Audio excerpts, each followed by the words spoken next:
Hello, good evening, and welcome to the Darkside. I am your host, Tabitha Purple. TC Storm will be joining us shortly.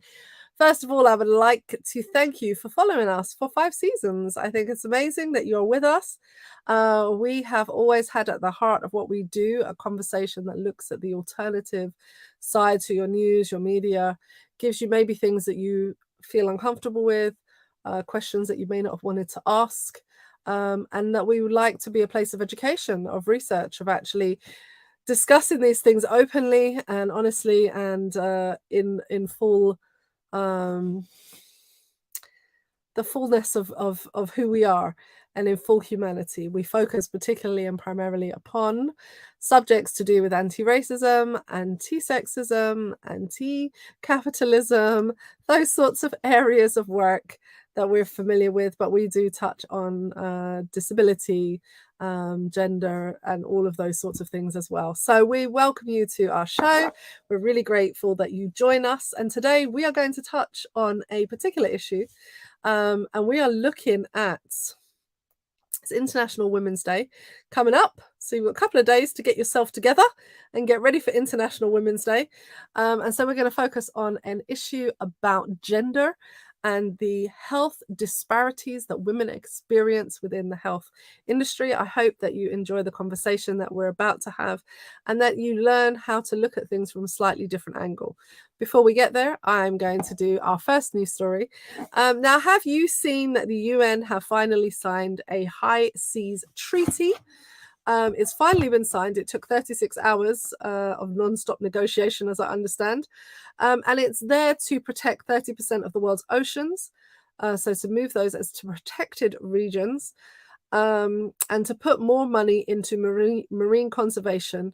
And it means setting out new rules for how mining at sea is done, setting out new rules for environmental groups. So for the environment. Okay, so this will help to reduce or reverse the biodiversity losses that we've been experiencing and to ensure sustainability and of development. So here's what we need to know. Let's have a look at some of the things that we know. They're conserving 30% of the ocean, but it's 30% of 2/3 of the world's oceans. So the 2/3 of the world's oceans are currently considered international waters, which means that, of course, you have to have a treaty with everyone to deal with it. It means that all countries have the right to fish, ship, and do research in international waters. But now only about 1% of these waters are known as protected.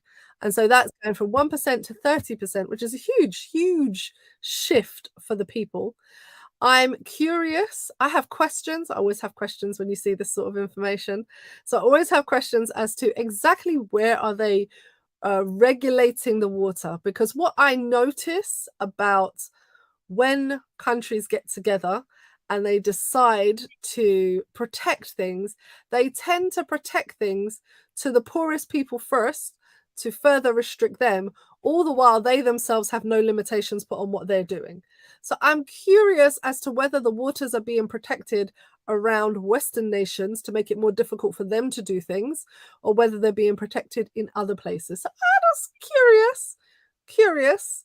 And so this leaves basically in terms of that, there are different marine species that have been at risk. So about 10% were found to be at risk, according to the Union for the Conservation of Nature. And so this has been two of the biggest causes of this extinction have been overfishing and pollution. And so in protecting 30% of the waters, what they're trying to say is that we're going to at least curb in some way pollution and overfishing. And so there are particular species of shellfish, sharks, whales that have come under pressure due to this. I have questions. I am curious to see how this will pan out. I'm curious as to see why they managed to get to 30% and not more, considering how much of the Earth's surface is covered by water. I find it quite interesting that they managed to get to 30 and not more. But I can imagine that going from 1% to 30% was a huge step. So before this day we only had 1% of the world's oceans protected, and now we'll have 30% of the world's international waters into protected areas by 2030. So you can imagine the damage we can do between now and 2030 because we're not responsible people. But here's hoping that people will start making adjustments. So they need to make arrangements to share things, not something that our nations are well known for. And the deep sea mining and stuff has to close and things like that. So each region has its own way of coping with this and how much money they're pouring in. So the EU announced that 820 million euros will be put into the International Ocean Protection Fund as of Thursday. So very interesting. Welcome, Mr. Storm. Your other host, wearing your Liverpool shirt because I know you're happy. So one game of the year that can make you happy because this whole season's been a whole hot mess. Against Darkside. We have a light side today. No dark side. Everything's shining bright today. The world is rosy. The Liverpool fan is happy. Finally, it's taken the whole season to be happier. Y'all have had a terrible season, man. The season's been hard. It's been hard, but I said from the start, because we had a few key injuries from the start, and then we picked up more and more. But I said from the start, we'll be okay once we get our players back. Apparently, you're so okay at 7-0. Congratulations. Listen, all I got to say is if anyone out there knows a Man United fan, please check on them tonight because they are not okay. You wouldn't be okay if it was, we wouldn't be doing the dark side. I'd be alone. That's what would happen. Oh, that's what would happen today. I would be alone on the dark side because if it was 7-0 the other way around, trust me, there would not be happiness in this. Oh, this show will be real dark, yeah? It'll be real dark. So go check on your friends. Be kind to your loved ones. All right. So tell us, you had some news stories. I just did mine quickly about the world's ocean. What are your news stories for today? Well, I actually have a question. Oh. I mean, the idea of protecting 30% of the world's ocean, like water doesn't move around and you can just cage in fish into 30% of the ocean. I mean, it's a ludicrous concept.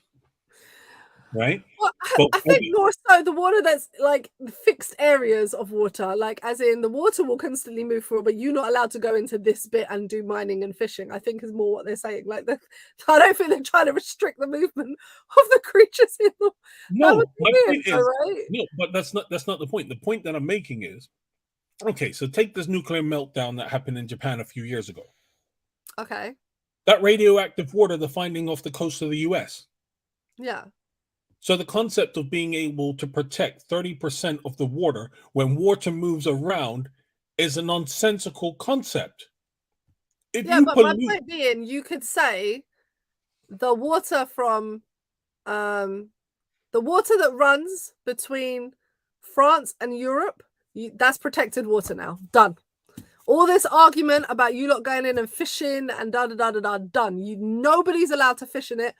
That body of water that runs. So wherever that water goes and leaves and moves isn't the point. The point is that the fixed points are whatever the fixed points are, and you are not allowed to enter into that fixed point. The water can leave and go, the water can move, but this place is now going to be clean, protected, and in the end, if we stop fishing there, if we stop mining there, if we stop doing that there, then things will.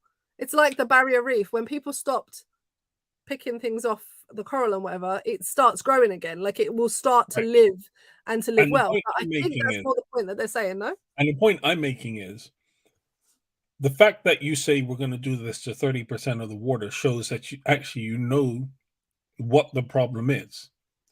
The problem is you just need to stop screwing up the oceans full stop. Well, and there is that. Because it's a process, right? Because water moves. The point I'm making to you is you can say we're going to stop polluting here. You can stop polluting there all you want. The water's still going to make its way to over there.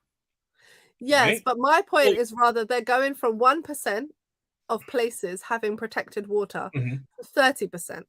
And I would hope that what we're moving towards, or the end goal, is that we're moving towards not polluting the water full stop. But it's not only about pollution, it's about fishing, it's about mining, it's about resources in the ocean and leaving things where they are. So instead of just digging up where you want, because most 2/3 of water is declared international water, which means anyone anywhere can just go in and dig up whatever at the bottom of the ocean.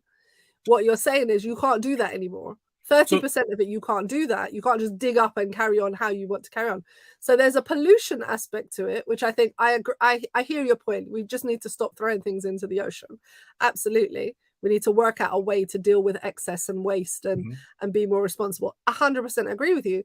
But there's also other points to be made, which is that overfishing, mining of resources, and all of these things are contributing to huge problems, because that was what the report said, is that, you know, it's the overfishing plus the overmining and the pollution together that is causing the depletion of the species. So so in regards to the overfishing aspect of it, a lot of fish are migratory, right? So you can say, hey, we're not going to fish them in this 30% of water.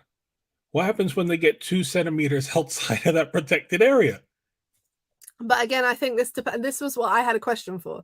I'm like, what does that 30% actually look like? Because oftentimes when we want to implement things, like when they wanted to implement the emissions reduction, they went first to all of the nations who are struggling and said, oh, you guys are the big polluters, you know, when actually most of the pollution is caused in Europe and in the USA. And if we just reduce, then actually they could figure out how to get clean energy, and because we would have worked out that technology, so they would be quicker along.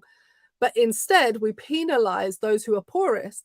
So my curiosity about this 30% rule is around what countries and around what places are you sticking because, you know, the people of the Amazon and the native peoples of South America and other places where they still fish, they're not the ones who are overfishing.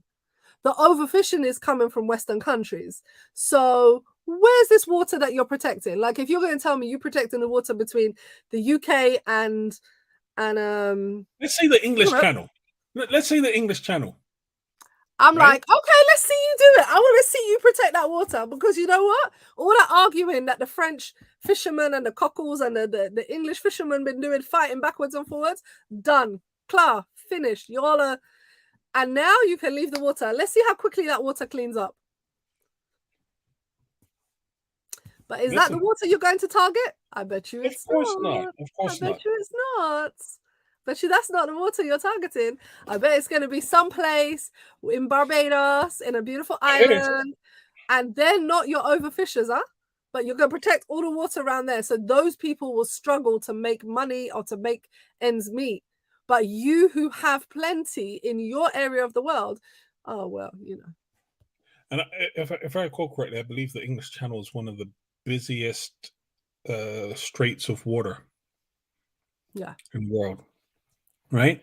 And here's the thing, like the British, considering the current government, and this is going to link to my story, which links to last week's show, considering the British government and their approach to refugees, if they made the English Channel protected water, they'd be able to see all the small boats coming.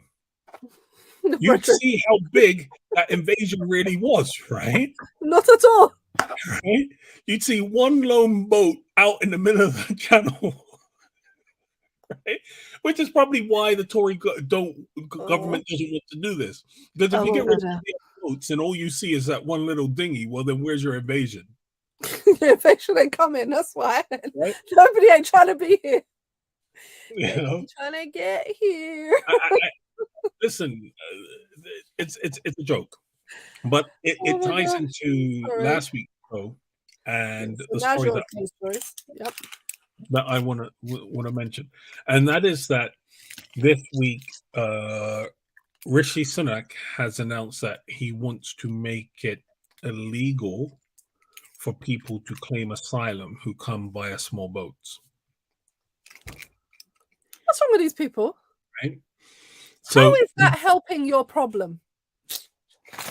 But here's the thing. As I said, it goes back to the concept. So he wants to Let's make it blame the small illegal for them boat with 30 people. to claim asylum in Britain or to ever return to Britain. Right? So the Foolishness. plan is, once again, if they reach there, they want to ship them off to Rwanda and say claim asylum there. And it comes back to the concept which I said last week's show, is that this has been the typical approach by European nations. And if you go back and watch last week's show, I gave examples of where and how it was done, and the approach of European nations to refugees, and that is to always ship them off to another country, right? Not to keep them within their territory.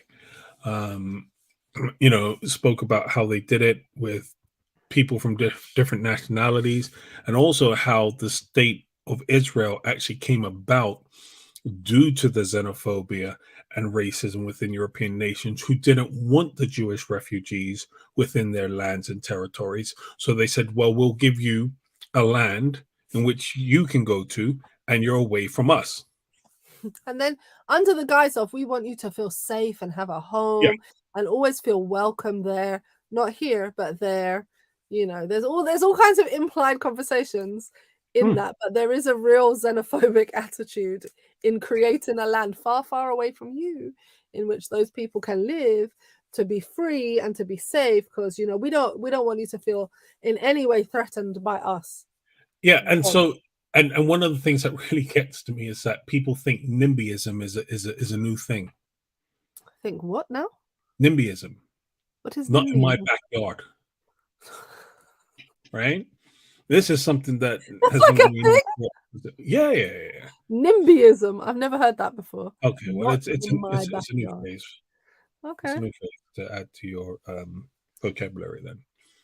NIMBYism. All right. I mean, I know the phrase "not in my backyard," but I never heard the expression NIMBYism before. I can write it down. Not in my backyard. Sorry, while I write it down. Yeah.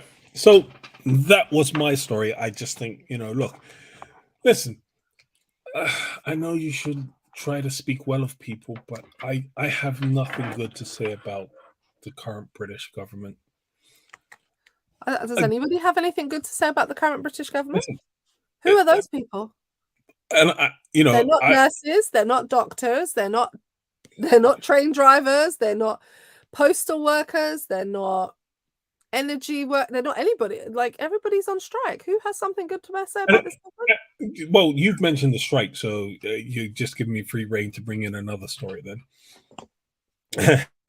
And that is that the trade unions in the UK, I think it's the 3 largest, have come out accusing the government of being complicit in stoking up violence towards refugees and asylum seekers. I saw that. Right? Yeah. And so a few weeks ago, there was a riot outside a hotel that was housing refugees because all these knuckle-dragging racists decided to come outside and start trouble. And this is the real killer of it all, right? So one of the people that organized, in fact, the main organizer of this protest outside of this hotel, is a known racist who has publicly declared his admiration for Hitler, right? And you had the British Home Secretary come out and say that the protesters were not racist. Huh? What's wrong with these people? Right? And so, help me. It's really funny that the Tory government just a few weeks ago said that it was their plan to bring back maths into education until you were 18 or something like that. I think it might be necessary for Suella Braverman because the math ain't mathing.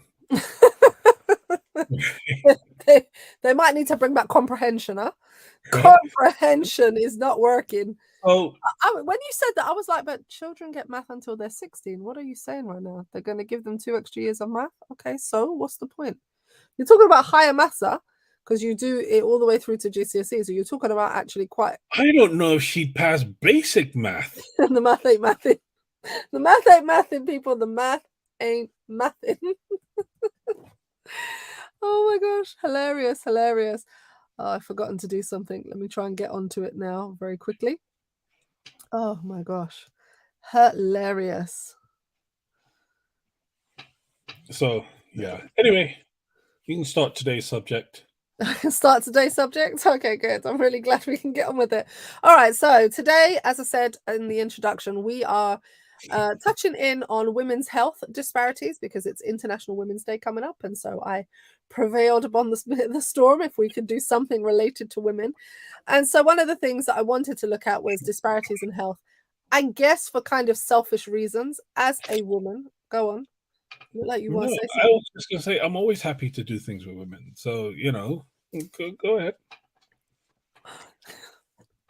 What are you trying to start on the show right now? What are you trying to start? What are you trying? What is this? You're always happy to do things with women. What? If you want to talk about women, fine, let's go. I'm happy to talk about women.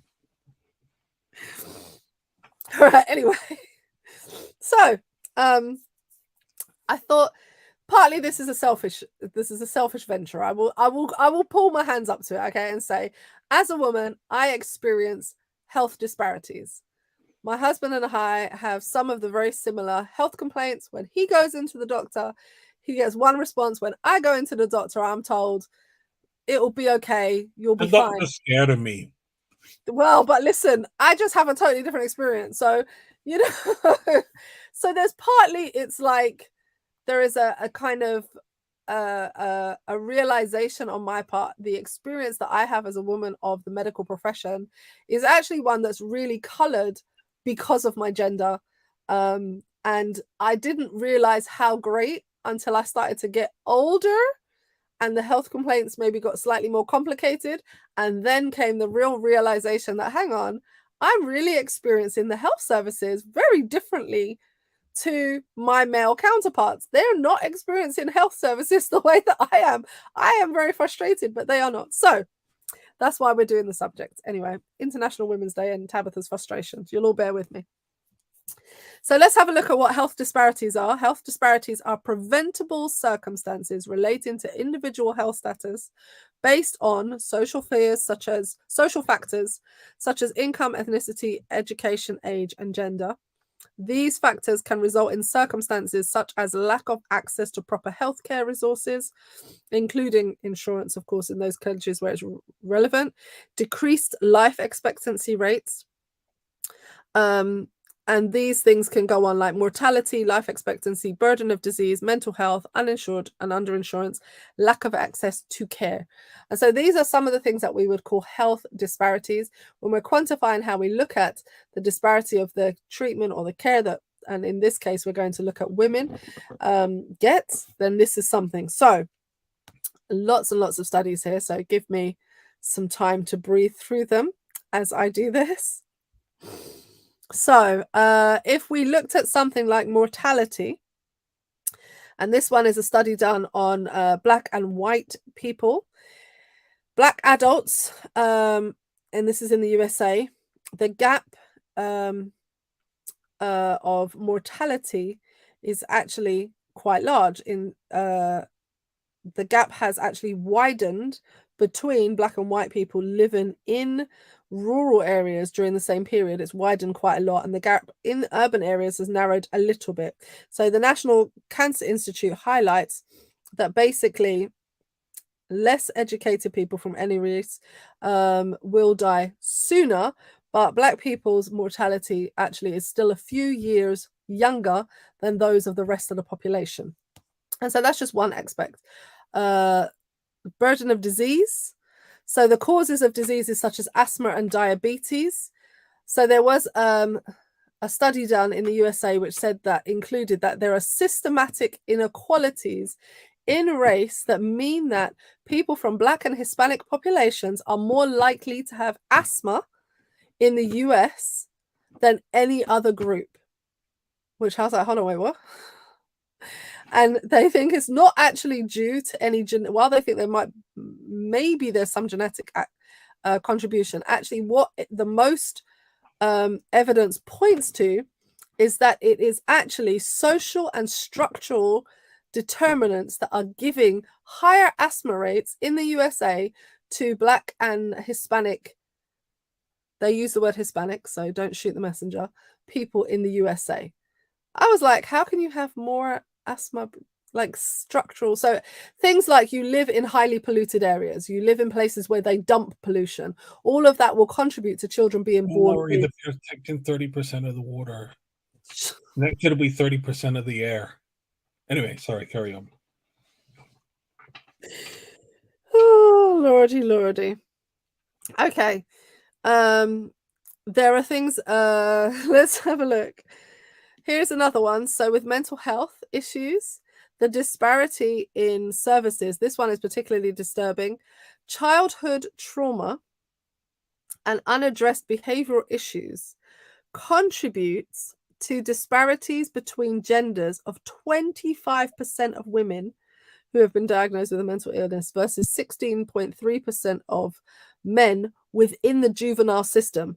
So they do not get diagnosed with any of these trauma, with any of these, and those processes are not dealt with. And so they end up in the juvenile system when actually they should have ended up being treated for, so they end up criminalized instead of being treated for their health. So there's this.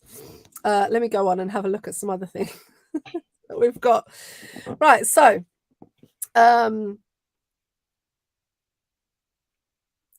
it says here that actually gender bias in medicine puts women at risk. There's a sizable gap in the understanding of what we know about the female body. Even for some 30 years later, the scales of, so when the original study was done till now, balance, for example, 70% of those affected by chronic pain conditions are women, whereas 80% of pain research is conducted on men.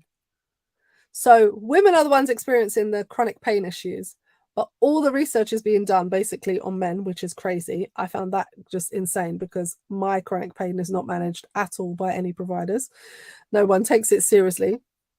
When it comes to medical research, women are basically completely obliterated. They're never included within medical research. So for decades, male investigators are the ones publishing articles based only on male subjects. A male investigator would ask questions of interest to a man, of course, because you're researching your own thing.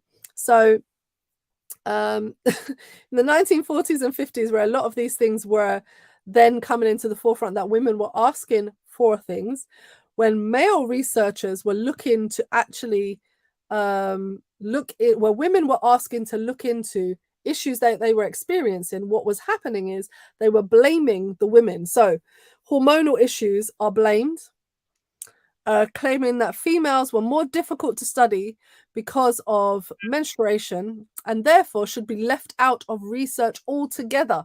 This was the 1940s and 50s. This is published. They just said, you know what?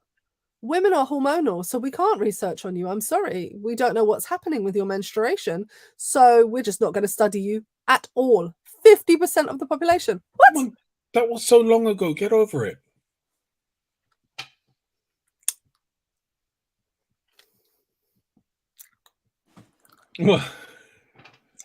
I'm embracing your tongue-in-cheekness and just holding my togetherness. Okay, one of the lopsided research protocols is a belief that males are the standard and females are an aberration. So the standard diagnosis is for men. I found this one really interesting. Did you know that women absorb medicine at a different rate to men? They discovered this with one of the ambient mental health drugs that they were using. The women actually absorbed it at a different rate to men, and therefore they were prescribing it for women. And so what was happening was this was actually a problem. So guess what they should have done? If this happens with this drug, I wonder how many other drugs this is happening with. No, no one cares. 50% of the population, nobody cared. No research done into this. I found this so shocking. I was like, what do you mean? What do you mean? Okay. Anyway, let's look at something like heart attacks. 5 years. So people, one size fits all. So the basic model is men are the standard and women are the deviation. So whatever works for a man should work on a woman. We're not even going to test. We're not even going to try. We're not going to research. We're not going to do that. So with the one size fits all mentality, almost half of women die from a heart attack compared to only 36% of men. If you have a heart attack, you're 50%. As a woman, that's it. 1 in 2. As a man, we've managed to get your odds down to 36%. Isn't that crazy? Survival of the fittest. You just want this. You're just on a mission today. All right. They looked at how, and I think we said this here on the show before. Another thing is that the pandemic obviously affected all of life as we know it, etc., etc. However, women have had the hardest hit in the workforce. And when it has come to COVID-19, have suffered the most. And it's said that just as the pandemic was going, it set women back probably 10 years worth of equality work. Just in those 3 short years, we got set back 10 years. The pay disparity, the amount of women in the workforce has diminished so much through the pandemic period that we've been set back 10 years at least, just in the workforce. So you can imagine what that does to your healthcare provision. In countries where you need to have work in order to have insurance, you're underinsured, you're not taken seriously because you're not working anymore. So what problems could you possibly encounter? So on and so forth. So there is always these lists of problems that you have. So one of the doctors wrote down this really lovely piece, which he says, what I encourage my patients to do is write down your questions before you come to the appointment with the doctor, and then write down notes, because the time goes really quickly and therefore you can get the most out of it by actually having that. He also advises that we bring somebody with us so that you have a witness to what's being said, because the medical professional, A, do not listen to women, B, do not take us seriously, and apparently unless we have a witness, will lie. They're known to just straight out lie and say it's a woman's hysteria that is causing her not to understand what the doctor is saying. So there's all these different factors that come into the disparity of health. And I mean, I think when I wanted to talk about this, I wanted to talk about so many different things, because we know that, let's talk about gynecology and how that came into being. The whole discipline of gynecology was some wicked, evil man torturing Black women with Sims. There you go. With no anesthesia, with no care, with nothing, just literally ripping women apart from the inside under the guise of, well, I want to see how it works and to see if I can make it better. And then, of course, we see that gynecology really for a lot of women feels like it hasn't changed at all since then. When you see a speculum, it's as if they hate us and they're trying to kill us. But there are also other things. So why is the burden of contraception the woman's? We produce 1 egg a month. Why is it my burden to do contraception when it's much easier for a man to do contraception? Those contraceptive methods are much easier for men. Why would it be my burden to sort out my egg rather than your burden to sort out all that sperm that you produce?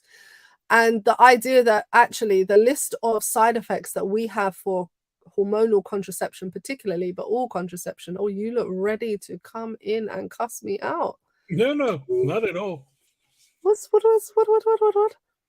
No. So the list of side effects, when the male contraceptive pill was being developed, they threw it out of the water because the side effects were so awful that they said, no, that's not feasible. But they were exactly the same as what the women go through. Except even somebody would argue lighter. They're lighter versions of what we go through. What we go through is a living hell. And so why is that acceptable to put a woman through that rather than actually put the burden of pressure, or put the burden on men to actually deal with their penises. Like, why is that a thing? And this week alone, I saw a young man who was going to get a vasectomy because he didn't want his wife pumping hormones into her body. He was like, this just causes so much pain and disruption to her. I want her to have like the way he was having his vasectomy done was reversible. So it's like, should I need to go back and have it reversed? It's not a problem. So why would I not just go for a 20-minute sort out of my bits? We don't get pregnant. She stays perfectly healthy and safe, and I don't have to worry about all the crap that's being pumped into her body. And I was like, oh, there are people that think like that. That's amazing. Oh, I know how to turn myself out a million different ways and end up sick for years. Wow, that's really cool. But the disparity is so huge in women's mortality rates, in everything, that it just really frustrated me. So anyway, I hope I've given you something to talk about. Yeah. Look, I know I'm facetious on some of these subjects. And I say it tongue in cheek to highlight to some people that might be experiencing cognitive dissonance. So, for example, when I said it happened so long ago, there's been white women I've heard that have said that in relation to slavery and racial oppression, it happened so long ago, forgetting that civil rights for Black people in the UK and the US and other nations came about in the 1960s, right? It was even later than that for the native people of Australia, who were considered plant and fauna legally, right? So if you don't think it was that long ago as a white woman, then understand when we're talking about issues of racial injustice, it isn't that long ago, right? Now, there have been no advances, or there have been few and slow advances in the approach to medicines because rich white men aren't affected, right? When rich white men were dying from COVID, they somehow managed to find a COVID vaccine. For sure, right? They made sure and got that one out to everybody as quick as they could. When poor Black people were dying in Africa of Ebola, right? The minute Ebola touched the shores of the US and those doctors started dying, there was a vaccine, right? When they talk about, the experimental drugs that they had for COVID, their experimental vaccines, who were the first people to get it? Now, some people might say world leaders, but the majority of them are men. Yeah. Right? Yeah, sleeping men. And so it doesn't surprise me when you talk about the discrepancies, for example, in the survival rates of men and women when it comes to heart attacks. And I think part of the reason for that is due to the patriarchal nature of the world that we live in. It's generally white men that control the purse strings. Right? Yeah. And I have always said to you, whoever controls the money controls the world, or controls whatever the organization is. It is, right? Like, this is my view. I don't care what a CEO says. If a treasurer tells you there's no money, there's no money. Ain't no money. Right? So as a CEO, you could have the greatest vision in the world, but your treasurer comes tell you there's no money. So for me, in essence, it's a treasurer that will really drive, or whoever controls the purse string will drive policies. Yeah. Right? You can create the policies, but who's going to drive it? It's always going to be the person that controls the money. And unfortunately, those of the world majority peoples and women aren't often those that control the purse strings. No. No, I think, like, for me, when I was looking at the statistics, I know that in the last 10 years in the UK, they've had a big push towards women's health as it pertains to heart attacks. So this was a big thing. All of the media that had been done before then was solely aimed at men. So if you'd seen an advert about having a heart attack, chances are you had seen one and it involved a man having a heart attack, and it gave you the symptoms of what a man looks like when he has a heart attack. That is not necessarily the same when you see a woman having a heart attack, because we're just not believed. And so the pain that we experience, while the pain was believed on a man, the pain is just put down to 1,000,001 different things when it came on a woman. So in the last 10 years, they've seen a huge push towards trying to get the mortality rates down for women for heart attacks. Perfectly able to do it. They did it for men. They managed to get it all the way down from, like, you know, I think it was something like 70% down to 36% was the number that they quoted in this last study that I was reading to you earlier. So it got all the way down to 36% mortality rate. You can only get the women's down to 50%. And that is purely based on the fact that people don't believe the pain of women.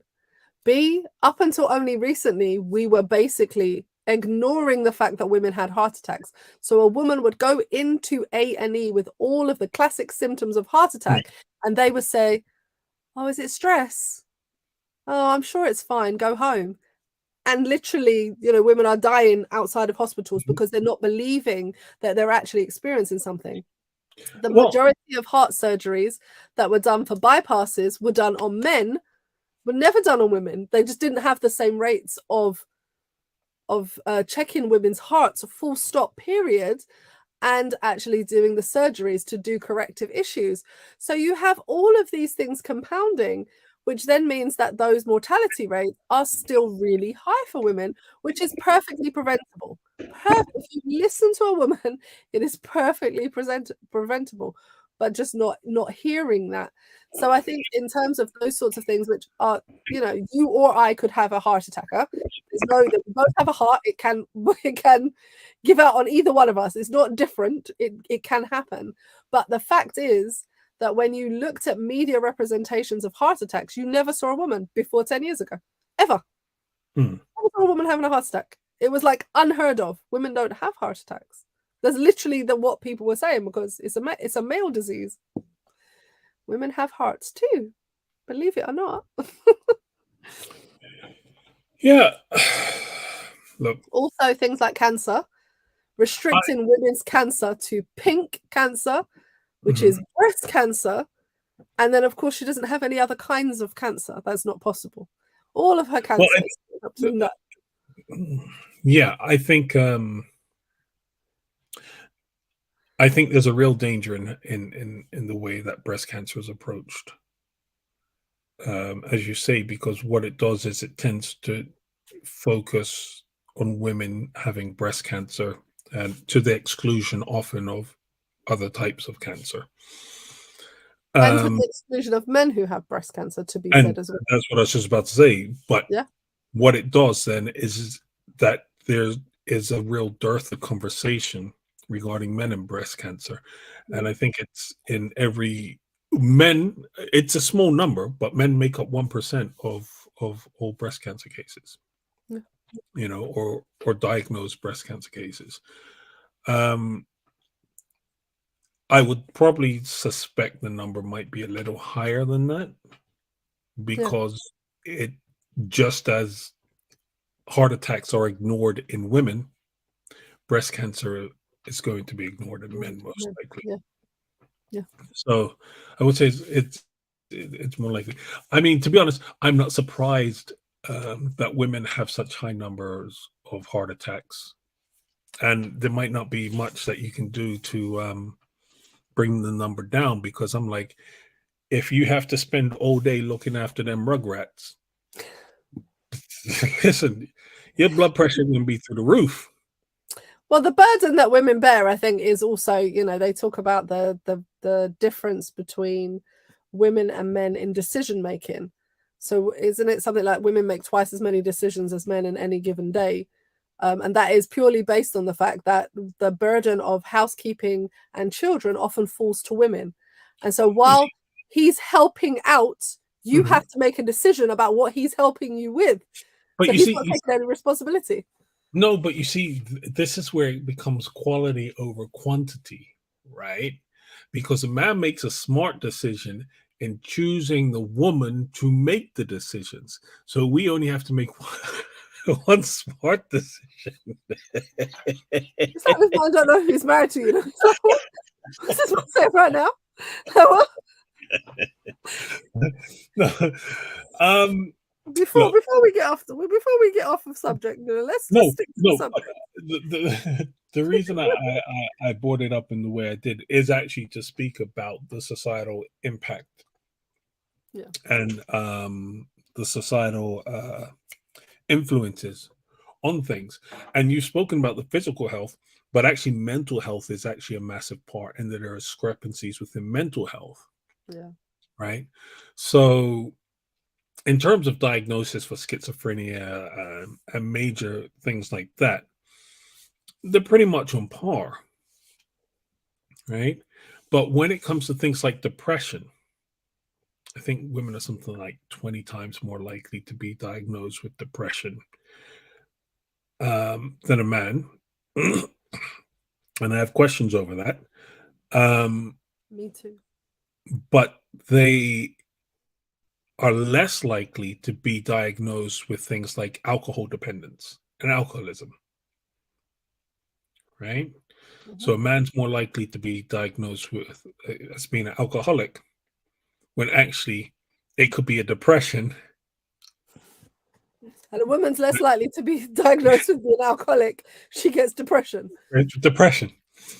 Right? So there's a real danger in it. And for me, I think it surrounds the narrative or the concept that women are more emotional than men. And there's that societal norms in quotations that come into play. The expectations is a better word. Societal expectations of men and women that come into play. And it is actually more acceptable for a man to be an alcoholic than it is actually for a woman to be an alcoholic. Yes, society does not accept that very well. Also, more acceptable for a woman to have depression than for a man to have depression. Exactly. And so when we're talking about these discrepancies, I think societal factors need to be discussed in this as well, and how that plays out and influences the discussion. Because what was the other thing? Because men and women's brains are actually different, right? And they talk about the area size, the density of certain areas. And there have been a few studies done into it. Perhaps more needs to be done into mental health conditions, the areas of the brain affected, and gender. And it's interesting that for things that are determined to be more masculine, there's actually quite a bit more research being done and more money being pumped into these areas. So I did have a list of some of the things that were considered male and female. If you take over, I'm going to see if I can find it. Oh, nope, found it. Okay. So, and I would actually question whether these are actually male conditions, or these are male biased conditions, is the actual phrase to it. So what it's saying is actually that men are more likely to be diagnosed with these things than women. Right? Or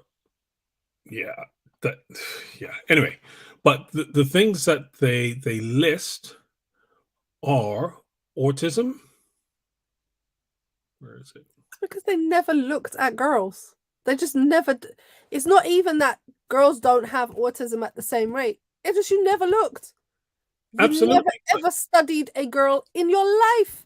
These people don't even know what autism looks like in girls. They don't even. Right. This one particularly gets me madder. Right, but that's in part why it's male biased. Male biased. Oh, jeez! Now I've gone and lost it again. Oh, no.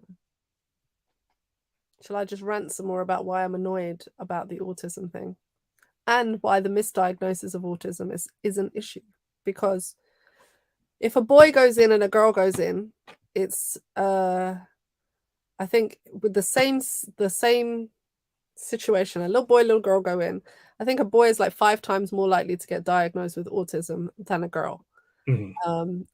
And what is really frustrating about that is the reason that they get diagnosed is literally because the only studies that were done up until a certain point were on boys. They never, ever studied a girl to see what autism in a girl would look like. Never. Didn't even occur to them. Didn't even occur to them that girls would have autism. Just this is, we've only ever studied boys. We're studying boys. And so the actual diagnosis in the, what's the diagnosis book called that's worldwide? DSV, is it? No, DSM. DSM, there you go. DSM is actually, if you look at it, it is actually written in boy. It's written in the masculine. It's like literally written for boys. It's not written for girls at all. Does not include anything that would even, the language is not inclusive. So it's a real frustrating. I mean, the autism one is very frustrating because more and more girls obviously are fighting to get themselves recognized, to be seen, to get help and to do those things. But it's literally fighting. And therefore the research is now coming. But as you say, these are male bias. So they're not plowing the kind of money into the research that they should. It's just not happening. Yeah, you know what? I can't find. You can't find the list again after I cast? Yeah. Well, I wanted to do the mental health one kind of separately because I wanted to do like a history, or I wanted you to do like a history of how the mental health profession came into being. Because from the little that I know and what I'm now beginning to find out, the mental health profession has really been based on overdiagnosing women with hysteria and with issues to try and control women, but set men free to do whatever. Yeah, I mean, as I said, women are like nearly twice as likely as men to be or to suffer from a mental illness. But as I said, I don't think that's probably accurate. I think it somewhat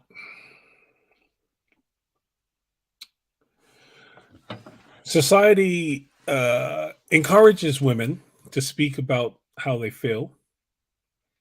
And when they do that, it will turn around and tell them, you've got a mental illness, you're depressed, you're this, you're that. And so it's a stick to beat them with. Yeah.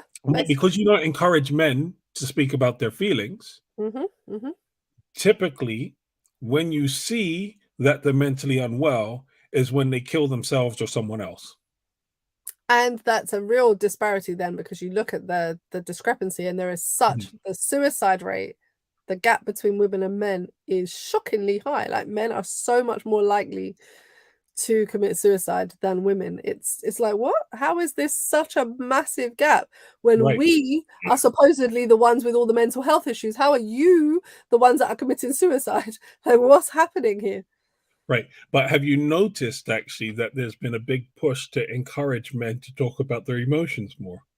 Yes, of course. Right. Yes. And that's because the demographic that is dying is men. right. Oh my gosh, it's such a nightmare. It really is such a I find this subject really interesting. And I guess if we had more time, we're clocking in and we're not going to have a huge amount of time to talk about it. But I'm hoping that we come back to it, particularly as we look at Black women's health, because I know that whole area is then a totally different, game. Because not only are women collectively 50% of Earth's, 51% of Earth's population, if the statistics are to believe, not treated, but then you have the guinea pig of women. So you have most of these things that we take for granted now, even as bad as they are in medical practice for women's health.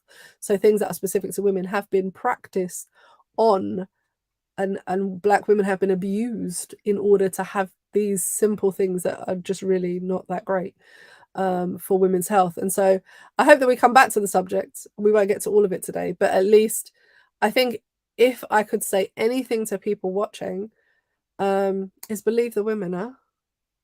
If she says she's hurting, she's probably hurting. Like, let's actually talk about how we manage female pain, and chronic pain particularly. Women aren't believed. 70% of women have chronic pain. 80% of the people they're doing research on are men. Right. And look, I said it tongue in cheek earlier that my doctor's afraid of me. I actually, when I say tongue in cheek, there is a certain amount of truth to that. And I think, because women are deemed not to be as strong, not to pose as much of a threat, I actually don't have to take you seriously. No. Because the question is, what can you do to me? Nothing. And I'm at your mercy. Right? And that's the whole point. So when you look at the demographics that are actually being taken care of, they're rich, because the question of what can you do to me? Well, you can sue me. And it's easier for you to sue me.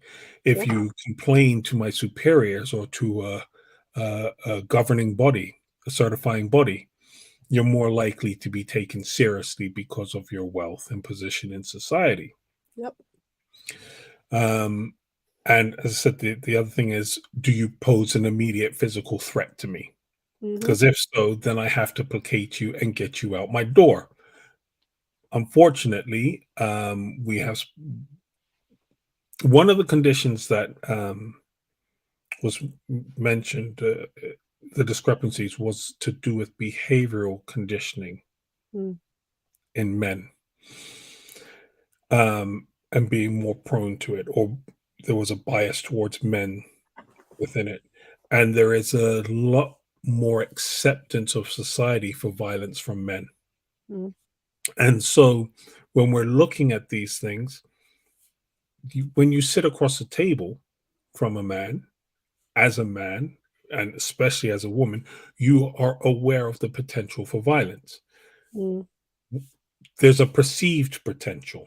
Sorry, let me correct that. Perceived potential. Because, and then you add on to the layer of that, if you're Black, then the perceived threat becomes even greater. So we talk about the discrepancies in healthcare. I go to my doctor and I'm like, yeah, I need this. And the doctor says, okay, then. I go to the doctor and I say, I need this. And he says, why? I'm sure you don't. That seems unreasonable.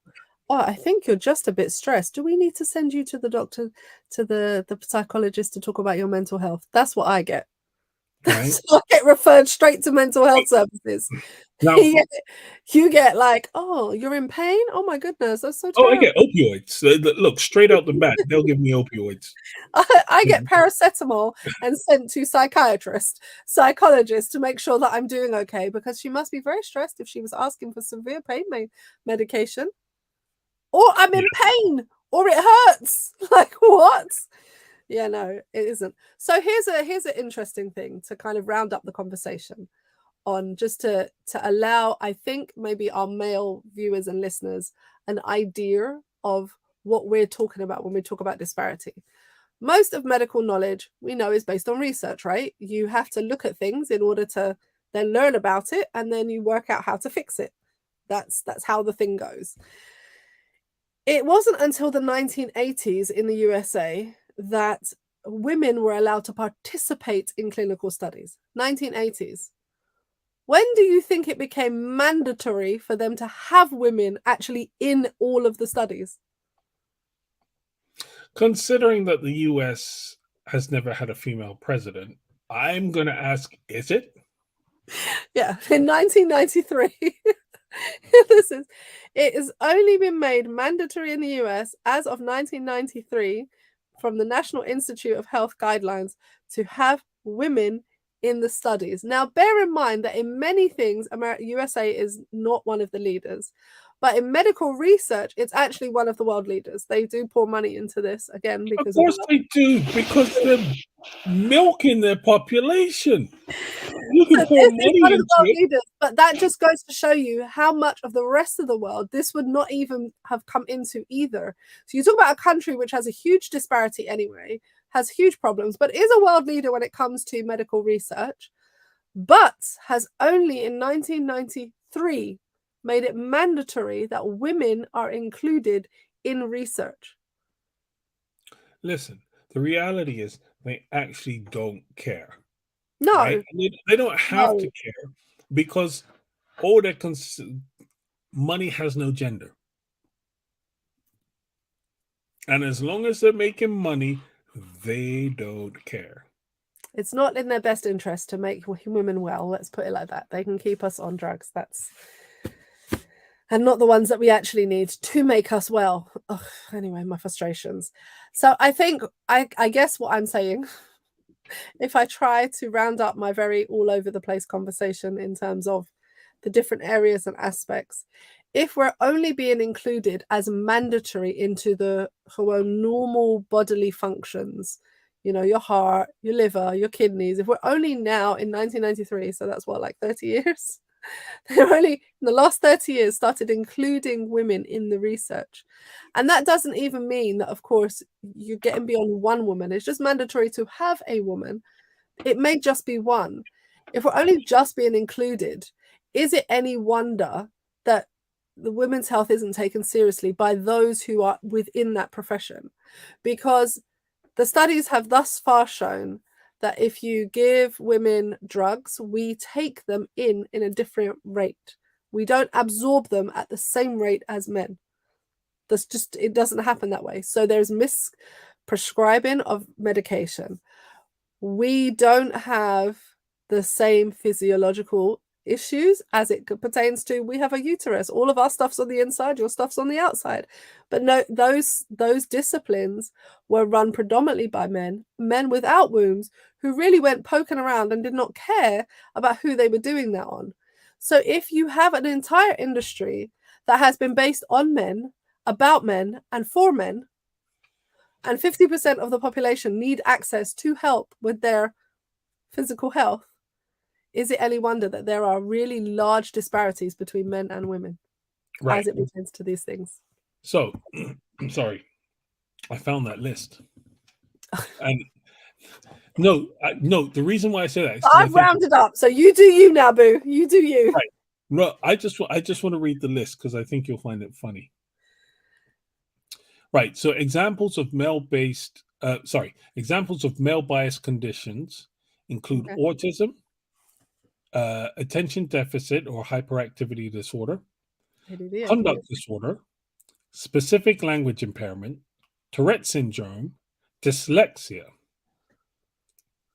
Examples of female bias conditions include depression, anxiety disorder, and anorexia nervosa.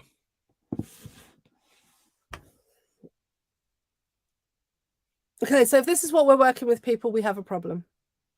We do have a problem. We have a problem. This is the dark side. We're here to kind of bring you the conversations, the discussions that maybe no one else wants to have. We hope that this is a little starter. We plan to do a couple more on health. As I said, we'll have some up and coming shows about Black women's health, particularly looking at the mental health issue in more detail as it pertains to particularly Black people around the world, around the diaspora, and how we're interacting with medical services, looking at some of those historical factors. And so hopefully when you're looking at these things, you can then see it's not in your head, particularly if you're a woman, it's not in your head. You are not alone. Please, please, please find a community of people that you can start speaking to. Find female doctors. More and more of them are coming online to have those conversations with us, to empower us, to give us information, because our local GPs really just don't care. And Avril says, no wonder we're suffering. Yeah. Look. So she said the thing that we're all saying, really. Yeah. Believe the women. Yep. Believe the women. And once again, this is just a reminder. If you know anybody in your life that is a Man United fan, please, please check on them, especially if they are a woman, because we know they're not going to get the help that they desperately need based off of. You know what? Stop your mess. We're finishing. We're done with you tonight. You know what? Take your one victory. Let's go. We're off. Listen, folks, as always, we hope that the discovery, the conversation has been really good for you. Please find a community of people that you can talk to about these issues. There are many popping up online, thankfully, that can give you the help you need. And yeah, we know that Mr. Storm's going to be flying high for the rest of the evening. We see the LFC on his shirts. God bless you. Peace out. See you next time on the dark side. Thank you for joining us. Have a good evening. Look how happy you are. What do you want to say? We'll never walk alone. Listen, I'm surprised you haven't been singing. Walk on. Listen. As a Liverpool fan, you'll never walk alone. But I assure you, there's many Man United fans crying alone right now. No, listen. I'm ending this. You just stop it. Bye. Have a great evening. Bye bye. Bye everyone. Bye bye everyone.